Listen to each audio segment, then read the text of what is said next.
ታየው ነገር የተነሳ ምን ትሆናለህ? እብድ ትሆናለህ። አውቀን በቃ በገዛ ገንዘባችን እናብዳለን፣ በገዛ ጌጣችን እናብዳለን፣ በገዛ አካላችን እናብዳለን። ይሄ ሁሉ ታዲያ መንፈሳዊ ከፍታዎቻችን ሲጠፉብን የምንገባበት ዕጣና ዕድል ነው። እንደ ሀገርና እንደ ሕዝብ ስንሆን ደግሞ ብዙ የበረከት አባቶች ነበሩን። ሲወጡና ሲገቡ የተባረኩ ነበሩን።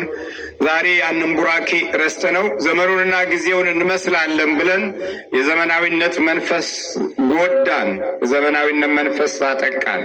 ስለዚህ በሕይወታችን ዘመን የምንባረከውና ከፍታችን እድሉን ይዞ እንዲቆይ ከሚያደርገው ክፍል ውስጥ አንዱ ውስጥን ማግኘት ነው። ውስጥን ለማግኘት ደግሞ መጸለይና መንበርከክ ያስፈልጋል። እሺ፣ አሁን የአምልኮት የጸሎት አዘረጋጎች አሉ። ትንበረከካለህ። የአምልኮት ሲሆን ይሄ ነው። እንዲህ ነው የምዘረጋው። እንዴት ነው የምዘረጋው? እንደዚህ ነው፣ ወደ እግዚአብሔር ማለት ነው። ይሄ አምልኮት ነው። ካህኑ አሐዱ